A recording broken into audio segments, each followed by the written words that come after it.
Sahabat keramat wali, bayangkan seorang raja agung, pemegang tahta tanah Parahyangan, namanya diagungkan.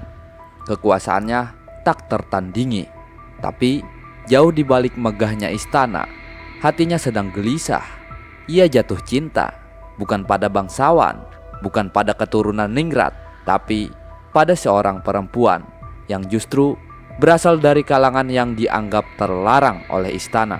Kisah ini bukan sekedar soal cinta. Ini adalah pertemuan antara dua dunia, antara keyakinan dan kekuasaan, antara cinta dan konsekuensi sejarah. Dialah Subang Larang, perempuan yang wajahnya lembut, tapi keteguhannya melebihi batu karang. Ia bukan hanya mencintai, tapi juga membawa cahaya ajaran baru yang kala itu ditolak oleh banyak kalangan istana. Cinta mereka mengguncang Pajajaran, membelah jalan antara darah dan iman. Tapi justru dari cinta inilah lahir benih perubahan besar. Siapakah sebenarnya Subang Larang? Mengapa Prabu Siliwangi, seorang raja yang ditakuti sekaligus dikagumi, berani mengambil resiko mencintainya? Nah, ini adalah kisah cinta yang tak ditulis di atas kertas, tapi diukir oleh sejarah. Kisah yang dilarang oleh langit kekuasaan, namun dibenarkan oleh nurani manusia. Sahabat keramat wali, kita mundur ke abad ke-14. Saat tanah Sunda berdiri megah dengan pusat kekuasaannya, kerajaan Pajajaran. Bukan sekedar kerajaan, Pajajaran adalah jantung kebudayaan, benteng terakhir warisan Hindu-Buddha di Tatar Pasundan. Disinilah Prabu Siliwangi bertahta, nama yang masih bergema di setiap legenda. Seorang raja bijaksana namun disegani, dikenal sebagai raja yang mampu menyatukan berbagai suku, sekaligus menjaga keseimbangan antara spiritualitas dan politik. Namun, jangan bayangkan ini zaman damai. Pajajaran dikelilingi tekanan dari luar. Kerajaan Islam mulai berkembang di utara. Pelaut-pelaut asing mulai menjejakkan kaki di pesisir dan di dalam. Para bangsawan mulai khawatir akan perubahan keyakinan rakyat. Nah, saat itulah muncul sosok perempuan yang tidak biasa, yaitu Subang Larang. Ia bukan putri kerajaan, tapi darahnya mengalir dari keturunan bangsawan Singapura. Bukan Singapura modern, tapi pelabuhan kuno di pantai utara Jawa Barat. Ia murid dari ulama besar. Siapa? Syekh Kuro, penyebar awal ajaran Islam di tanah Sunda.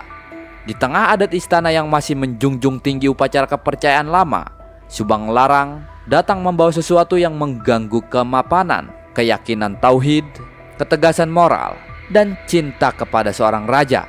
Apa jadinya ketika seorang raja Hindu jatuh cinta pada perempuan Muslim? Di zaman seperti itu, cinta bukan cuma urusan hati, tapi juga bisa jadi urusan darah. Inilah titik di mana sejarah dan takdir mulai berkelindan. Di balik megahnya istana, ada ketegangan dan percikan api dari sebuah cinta yang dianggap tabu. Sahabat keramat wali, bukan di medan perang, bukan pula di tengah pesta istana, Prabu Siliwangi bertemu Subang Larang di tempat yang tak biasa, yakni di sebuah pesantren kecil di Karawang, tempat para murid belajar ilmu hikmah dari seorang ulama besar, Syekh Kuro. Sang Prabu datang bukan untuk mencari cinta, tapi seperti takdir yang licik. Justru di sana matanya bertemu dengan sorot teduh seorang gadis yang sangat berbeda dari perempuan istana. Ia Subang Larang. Dia lembut dalam tutur kata, tegas dalam prinsip, dan menolak tunduk hanya karena lawan bicaranya seorang raja. Nah, dari situ cinta mereka tumbuh dalam senyap. Tak ada janji-janji mewah, tak ada gemerlap permata, hanya perbincangan jiwa dan pandangan yang saling bertanya.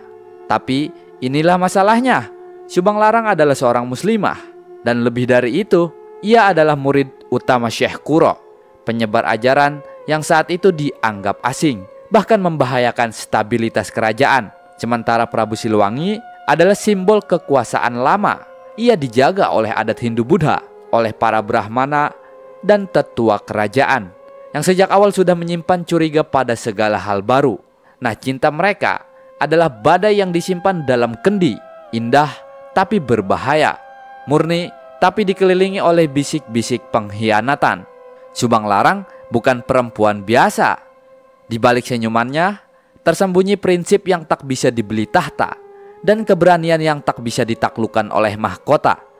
Dan Prabu, untuk pertama kalinya, ia bukan bicara sebagai raja, tapi sebagai lelaki yang jatuh cinta dan sadar bahwa cintanya menentang arus sejarah.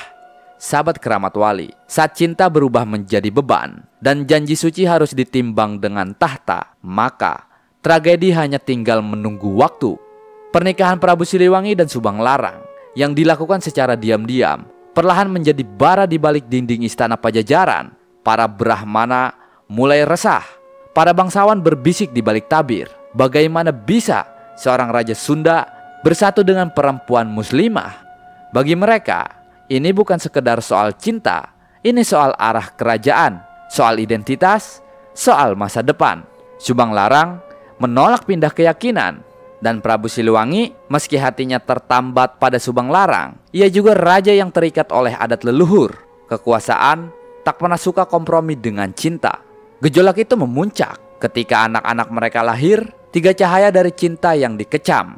Yang pertama, Walang Sungsang, putra sulungnya, dibesarkan dalam nilai-nilai Islam, namun memiliki darah raja.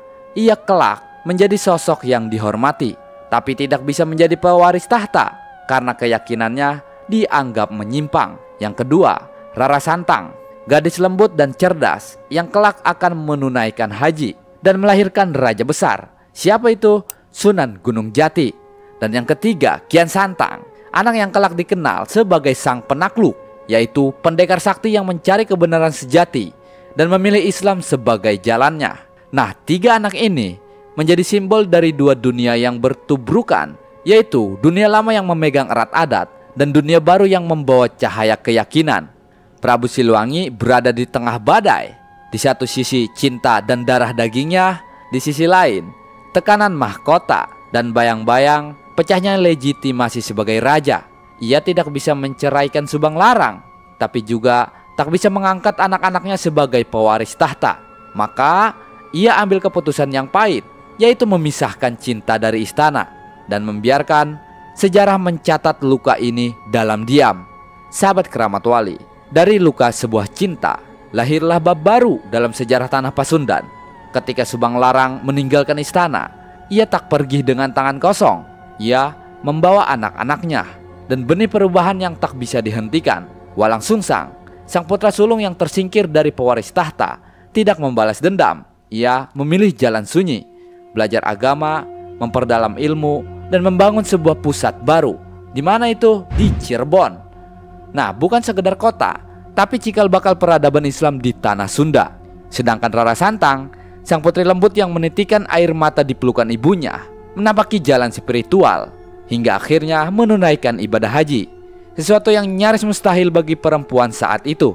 Di tanah suci, ia dinikahi bangsawan Arab dan melahirkan anak yang kelak dikenal sebagai Sunan Gunung Jati, salah satu wali songo penyebar Islam terbesar di Nusantara. Dan Kian Santang, pendekar penuh semangat, memilih jalan berbeda. Ia mengembara, berguru, bertarung, hingga akhirnya menemukan Islam sebagai cahaya yang ia cari.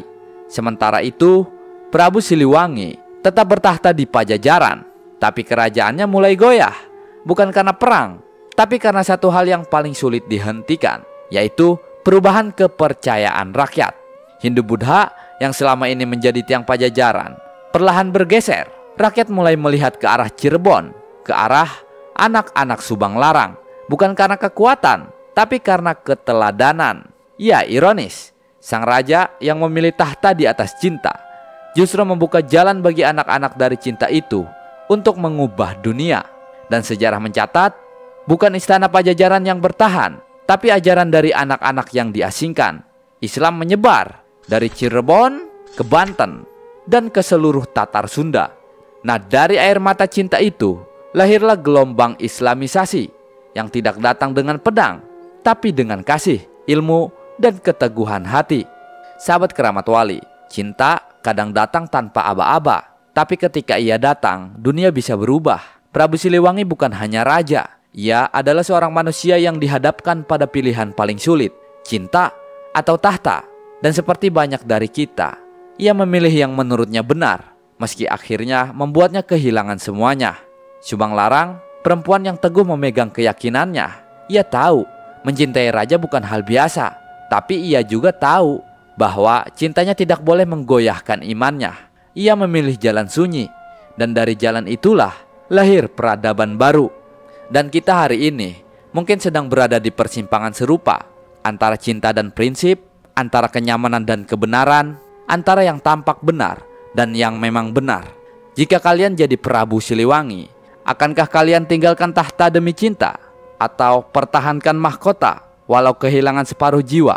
Kisah ini belum selesai, karena anak-anak dari cinta ini, yaitu Walang Sungsang, Rara Santang, dan Kian Santang, akan menulis sejarahnya sendiri. Sejarah yang tak hanya mengubah kerajaan, tapi juga menyiapkan tanah Sunda menyambut kedatangan cahaya Islam dari barat. Di episode berikutnya, kita akan masuk ke babak baru tentang sang putra tersingkir yang menjadi raja tanpa mahkota dan membangun kota yang kelak jadi kiblat Islam di tanah Sunda, yakni Cirebon.